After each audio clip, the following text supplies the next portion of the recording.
രാഷ്ട്രപതിയിൽ നിന്ന് പത്മഭൂഷൺ സ്വീകരിക്കുന്ന അജിത് കുമാറിന്റെ ദൃശ്യങ്ങൾ വൈറലാണ്.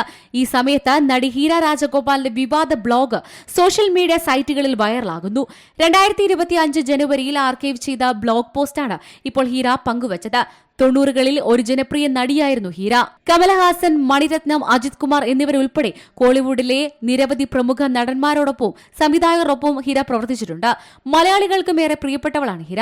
മലയാളത്തിൽ നിർണയം, മിന്നാമിനിങ്ങിന് മിന്നിക്കെട്ട, ഒരു അഭിഭാഷകന്റെ കേസ് ഡയറി തുടങ്ങിയ മലയാള സിനിമകളിലും താരം പ്രധാന വേഷങ്ങളിൽ അഭിനയിച്ചു. ഹീരയും അജിത്തും തമ്മിലുണ്ടായിരുന്ന പ്രണയവും ഒടുവിൽ പ്രണയ തകർച്ചയിലേക്ക് പോയതുമെല്ലാം വാർത്തകളായിരുന്നു.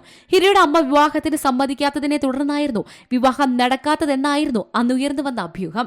25 വർഷങ്ങൾക്ക് മുൻപ് പ്രണയിച്ച വ്യക്തി തന്നെ നിഷ്കരണം വലിച്ചെറിഞ്ഞുവെന്നും അപവാദ പ്രചരണം നടത്തിയതും അതിനെ തുടർന്ന് മരണത്തെക്കുറിച്ച് പോലും ചിന്തിച്ചതായും ഹീര പറയുന്നു. പൊതുജനങ്ങൾക്കിടയിൽ എന്നെപ്പറ്റി വളരെ മോശമായ അപവാദ പ്രചരണങ്ങൾ നടത്തുന്നതിൽ അയാൾക്കും പങ്കുണ്ടായിരുന്നു. ഒരു രാത്രി ഇരുണ്ടു വെളുത്തപ്പോൾ എങ്ങനെ ഒരു വില്ലനായി മാറിയെന്ന് മനസ്സിലായതേയില്ല.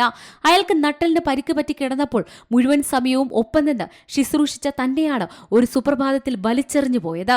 അയാൾ പോയതിനു ശേഷം ഞാൻ മയക്കുമരുന്നിന് അടിമയാണെന്നും അമിതമായ ലൈംഗിക ആസക്തി ഉള്ളവളാണെന്നും മദ്യപാനിയാണെന്നും മുദ്രകുത്തി അപവാദ പ്രചരണം നടത്തിയെന്നും ഹീര വെളിപ്പെടുത്തി.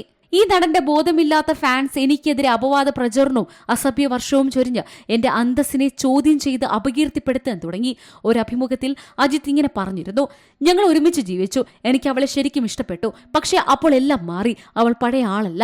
വാസ്തവത്തിൽ അവൾ ഒരു മയക്കുമരുന്നിന് അടിമയാണ്. ഈ വേർപിരിയലിന് ശേഷം 1999 അമർക്കളം എന്ന സിനിമയുടെ സെറ്റിൽ വെച്ച് അജിത്ത് ശാലിനിയെ കണ്ടുമുട്ടിയത്. 2000 അവർ വിവാഹം കഴിക്കുകയും ചെയ്തു. News desk C Malayalam news. ഏറ്റവും പുതിയ വാർത്തകളും വിശേഷങ്ങളും വിരൽത്തുമ്പിലറിയാൻ സി മലയാളം ന്യൂസ് എല്ലാ ഡിജിറ്റൽ പ്ലാറ്റ്ഫോമുകളിലും ലഭ്യം.